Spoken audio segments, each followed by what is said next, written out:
புண்ணியங்களை தேடிக்கொண்ட வரலாறாக சொல்லப்பட்ட வாழ்க்கைகள் தான்.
ಶರಣಾರವಿಂದಯ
போவோம் என்கின்ற கேள்விக்குறியாக இன்றைக்கு உலகம் இயங்கிக் கொண்டிருக்கின்றது.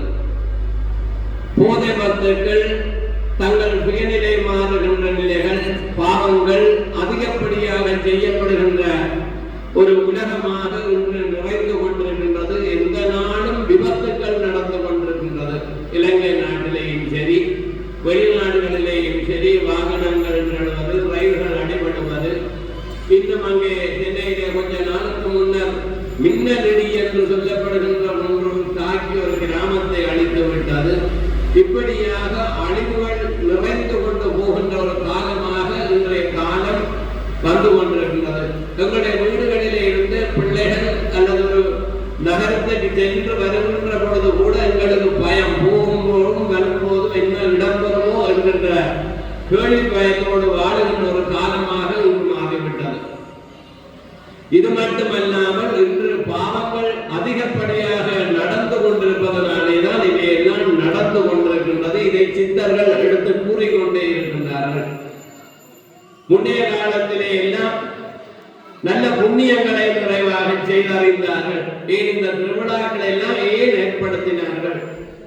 திருவிழாக்களை ஏன் ஏற்படுத்தினார்கள் என்று சொன்னால், எங்களுடைய பாவங்களை நிறைவு செய்து பூரணமாக நாங்கள் மேலுலகம் செல்ல வேண்டும்.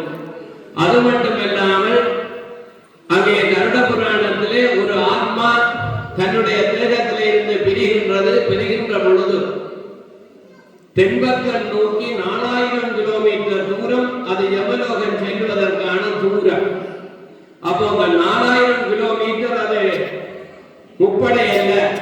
முப்படை என்று சொன்னால் தரையிலே மோட்டார் சைக்கிள் இருக்கும், கார் இருக்கும், எப்படியாவது நாங்கள் போகலாம் என்றவர். ஆனால் அங்கே விமானப்படை என்றால் விமானம் கூட எதுவுங்களை ஏற்றிக் கொண்டு செல்லலாம்.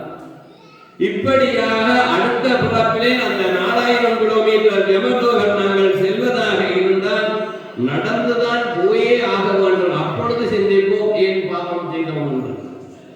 அதற்காகத்தான் 15 மடங்கள் தாண்டி நீங்கள் எல்லாம் மாசிக்கம் என்று ஐயாவைக்கு அரிசி கொடுப்பீர்கள். ஏனென்று சொன்னால், இப்போ நாங்கள் வெளிநாடுகளுக்கு போவதாக இருந்தால் கிராம சபையிடத்திலே அனுமதி பெற வேண்டும், பிரதேச சபையிலே அனுமதி பெற வேண்டும், இன்னும் விசாவுக்கு எத்தனையோ அனுமதிகள் கொடுத்துத்தான் வெளிநாடு செல்வது போல நான் என்னுடைய உடம்பிலே இருந்த பெரிந்த உயிர் கூட அந்த 15 மடங்கள் தாண்டுகின்ற பொழுது அதற்கான அரிசிகள் உணவுகள் கொடுக்கப்பட்டிருந்தால் அது சந்தோஷமாக போகும். இல்லை என்று போனால் எவ்வளவோ துன்பங்கள் கருட புராணத்திலே இயம்பப்பட்டிருக்கின்றது. இன்றைக்கு விஞ்ஞான ரீதியாக எடுத்து காட்டிக் கொண்டிருக்கின்றார்கள். இவ்வளவு தூரம் நாங்கள் தர்மத்தை நிலைநாட்டுகின்றோமோ அந்த தர்மத்தினாலே நல்ல வாழ முடியும். இவையெல்லாம் இப்படி இருக்க பெருமானுடைய நேற்றைய மகோற்சவமானது படைத்தல் என்கின்ற நிகழ்வோடு ஆரம்பமாகி 2ஆம் திருவிழா 3ஆம் திருவிழாக்கள் எல்லாம் காத்தல் என்று சொல்லப்படுகின்ற எங்களுடைய மணிவாசகர் கூறுகின்ற புல்லாகி கூடாகி புழுவாய் மரமாகி என்று சொல்லுகின்ற எல்லா பிறப்புகளையும் எடுத்து காட்டுகின்ற அங்கே பாம்பு வாகனம் தூக்கப்படுகின்றது, எலி வாகனம், மயில் வாகனம், குதிரை வாகனம், இதெல்லாம் எங்களுடைய பிறப்புகள் தான். இந்த பிறப்புகளை காத்தல் என்று சொல்லப்படுகின்ற வேட்டை திருவிழா வரையும் இவை காத்தல் தொழிலாக அங்கே இடம்பெற்று அதன் பிற்பாடு அழித்தல் என்கின்ற சம்மார உற்சவங்கள் நடைபெறுகின்றது. அப்போ இவையெல்லாம் இறைவன் எங்களுடைய தேகத்திலே இருக்கின்ற இன்னல்களை எல்லாம் நீக்கி ஒரு சுபீட்சமான வாழ்வை பெறுவதற்கு ஒவ்வொரு கிராமங்கள் தோறும் ஆலயங்களை அமைத்து வைத்து விழாக்களை செய்து நிறைந்த புண்ணியங்களை தேடிக்கொண்ட வரலாறாக சொல்லப்பட்ட வாழ்க்கைகள் தான் இந்த இறை தர்மங்கள். அந்த வகையிலே எங்களுடைய வாழ்நாளிலே நாங்கள் எவ்வளவு தூரம் தர்மங்களை செய்கின்றோமோ, மணிவாசகர் அங்கே கூறுவது ஆழ்ந்து அகன்று நுண்ணியனே. சிறிதாக பெருந்தலையாக அடுத்தங்கே நுண்ணியாக ஆலயத்தில் இருக்கின்ற கலசங்கள் முடிகளை பார்க்கின்ற பொழுது ஆழ்ந்து அகன்ற நுண்ணியனான தோற்றமாக காணப்படுவன் அந்த இறைவன். அதே போல என்னுடைய வாழ்க்கையுடைய இந்த தத்துவத்தையும் இந்த பூவுலகிலே இந்த உயிரோடு வாழுகின்ற நாங்கள் அடுத்த பிறப்பிலே படுகின்ற இன்பங்களை இன்பமும் துன்பமுமாகி வாழ்ந்து கொண்டோம் என்று மணிவாசகர் திருவாசகத்திலே சொன்னார். இந்த பிறப்பிலே எவ்வளவு எல்லாம் நாங்கள் செய்கின்றோம், நல்லது செய்கின்றோம், பாவங்கள் செய்கின்றோம். இது இன்பமான வாழ்க்கையாகவும் அடுத்தது துன்பம். அடுத்ததுதான் எங்கள் உடம்பை விட்டு பிரிகின்ற நேரத்திலே வளர்கின்ற துன்பங்களை துன்பமாக அங்கே எடுத்து காட்டினார். இவையெல்லாம் நல்ல முறையிலே நாங்கள் அறிந்து தெரிந்து வாழ வேண்டும் என்கின்ற தன்மையிலே எங்களுடைய வழிபாடுகள் எங்களை நிலைநிறுத்திக் கொண்டிருக்கின்றது. ஒவ்வொரு திருமுறைகளும் எங்களை நிலைநிறுத்திக் கொண்டிருக்கின்றது. இறைவனை நாங்கள் பாடுவதனாலும் பருவதனாலும் பூஜிப்பதனாலும் எங்களுடைய பாவங்கள் நீங்க பெற்ற பெருவாடு வாடுவதற்கு காரணமாக அமைகின்றது என்றெல்லாம் கூறி எம்பெருமான் என்ற பகல் நிகழ்வு நித்துகள் பூர்த்தியாகி மாலையிலே விசேட சித்தார்த்தம் கோகிலன் இன்னும் ஒரு கூட்டம் மேடத்துடைய விசேட மேடகேந்தியரி வைபவங்களும் அழகான முறையிலே விநாயகர் பெருமான் அழகாக சாத்துப்படி சாத்தப்பட்டு அழகாக இன்றைய இரவு உள்வீதி வெளிவீதி வரும் என்ற நிகழ்வுகள் எல்லாம் இன்றைய 2ஆம் திருவிழா உபயகாரர்களினாலே அங்கே செய்யப்படும் என்பதனை அன்போடு தெரிவித்து மாலையிலும் நடைபெறுகின்ற சிறப்பான விழாக்கள், இன்னும் இங்கே தொடர்ந்து நடைபெறுகின்ற விழாக்கள், மாலையிலே அங்கே 6 மணி முதல் 7 மணி வரையிலே நடைபெறுகின்ற இசை நிகழ்ச்சிகளை எல்லாம் சிறப்பான முறையிலே செய்து இந்த இடத்தில் இப்படி நடைபெறுகின்றதா என்கின்ற கேள்விக்குறி மற்றவர்கள் மனதில் விளக்கக்கூடிய வகையிலே நல்ல முறையிலே செய்து அவனுடைய திருவருளை பெற்று எவ்வளவு தூரம் நாங்கள் ஆறுதலாக ஒன்றை செய்கின்ற பொழுதும் சேரமானும் பாண்டியனும் கைலாயத்துக்கு போகின்ற பொழுது அப்படியார் ஆறுதலாக செய்து முதலிலே போய் அங்கே கைலாயத்தை அடைந்த வரலாறுகள் இங்கே ஆலயத்திலே கூட வர்ணங்களாக தீட்டப்பட்டிருக்கின்றது. அப்படியான வாழ்வு நமக்கு கிடைக்க வேண்டும். நல்ல ஒரு பதவியிலே நாங்கள் செல்லக்கூடிய வாழ்வை அந்த இறைவனே தன்னுடைய தும்பிக்கையினாலே தூக்கி எங்களை உயர்ந்த வாழ்வு வாழுவதற்கு அந்த கற்பக பிள்ளையார் துணை புரிய வேண்டும் என்று எல்லாருக்கும் பிரார்த்தித்து மாலையில் நடைபெறுகின்ற மேடக்கச்சேரி விசேட சாத்துப்படி வழிபாடுகளில் கலந்து கொண்டு அவனது பெற்று பேரானந்த பெருவாழ் வாழும் மண்ணும் வாழ்த்தி நண்பர்கள் வாழ்த்துக்களையும் தெரிவித்து அன்போடு நன்றி.